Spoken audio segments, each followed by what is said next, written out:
Olá, boa tarde. Espero que esteja tudo a correr pelo melhor. Gostava de voltar àquela nossa conversa de ontem acerca de imagens, de matrizes, de referências, de ideia do que é uma mulher e do que é um homem que se adquire junto das nossas figuras significativas durante a infância. E para isso também, para reforçar essa ideia, gostaria hoje de vos contar uma história. É uma história, eventualmente até muito conhecida, de um mito grego, de um rei, um eventual rei de Chipre, chamado Pigmalião, que, a determinada altura, desiludido com a libertinagem das mulheres da época, se decidiu isolar.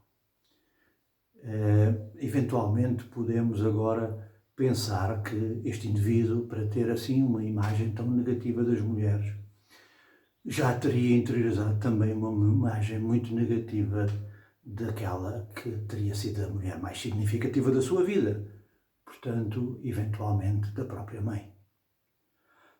Mas o que é facto e o que é interessante nesta história é que, e é, digamos, o ensinamento que esta história mitológica nos traz, é que este sujeito era escultor e então, insatisfeito com as mulheres de carne e osso, decide esculpir a sua mulher de pedra.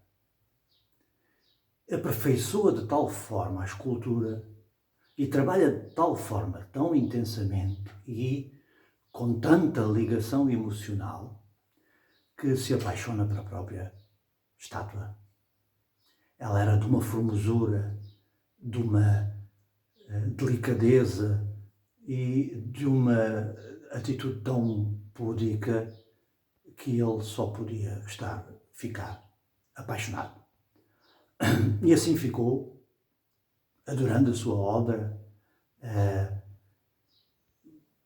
cuidando dos pequenos pormenores, aperfeiçoando a cada momento e desejando com muita convicção, com muita fé, com muita vontade, que aquela se tornasse a sua verdadeira mulher, que aquela estátua se tornasse numa mulher de carne e osso. Bom, o que nos diz o mito é que ele tanto desejou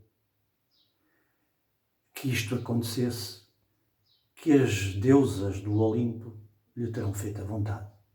E esta mulher, de um momento para o outro, transformou-se de carne e osso, e eles tiveram filhos e foram felizes para sempre. É normalmente assim que acabam as boas histórias, ou pelo menos as histórias de final feliz.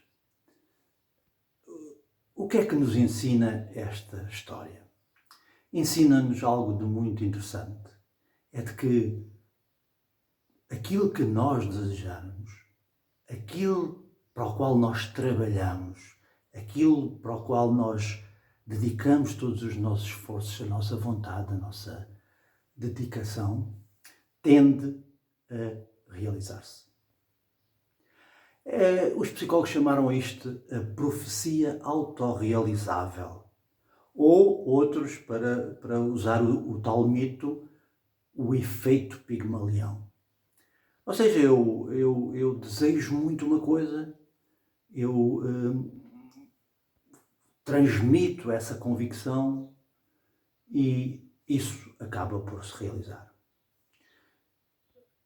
Com as crianças isso acontece de uma forma muito evidente. Como eu já falei, elas, ao se verem nos olhos dos progenitores como coisas de valor, como inteligentes, capazes e que um dia irão ser grandes homens ou grandes mulheres, isso faz com que elas próprias acreditem e cresçam com essa matriz identitária, o que fará com que elas normalmente se encaminhem para grandes feitos, para grandes resultados.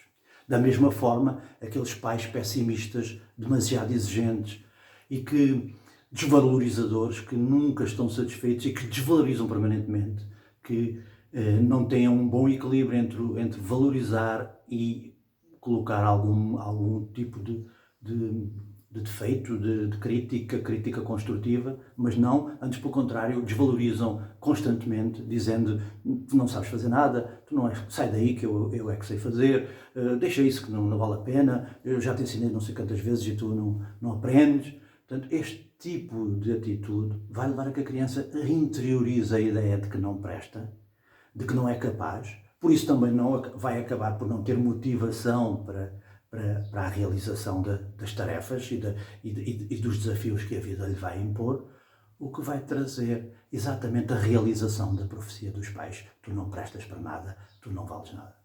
Num outro contexto mais social, costumava contar esta pequena história. A funcionária de uma empresa de atendimento ao público tinha discutido eventualmente com o marido e chegava ao trabalho um bocadinho intranquila, ansiosa, algo irritável. E quando entrava um senhor para ser atendido, ela dizia para a colega: olha, aí vem tem mesmo cara de estúpido, já sei o que é que vai acontecer. É claro que assim que o sujeito se dirigia a ela tratava-o com alguma indiferença, com uma certa irritabilidade na voz, com uma certa má educação. É claro que, como resposta, recebia uma atitude de agressividade e de insatisfação por parte do cliente. E quando o cliente saía, ela voltava-se para a colega e dizia: estás a ver, eu não te disse que eu tinha razão, eu nunca falho. Cá estão dois exemplos de profecias autorrealizáveis. Portanto, muito cuidado com o que desejam, porque eventualmente o que desejam pode realizar-se. Porque quando nós desejamos com muita força alguma coisa, tendemos a canalizar esforços e a canalizar emoções e a canalizar atitudes para que estas coisas que queremos que se realizem aconteçam de verdade. E quando as pessoas são muito pessimistas, são muito desvalorizadoras e transmitem essa ideia aos outros, acabam por muitas vezes, infelizmente, realizar os seus desejos. Boa tarde a todos e espero que continuemos fortes e capazes de enfrentar mais umas semanas de privação de liberdade. Adeus.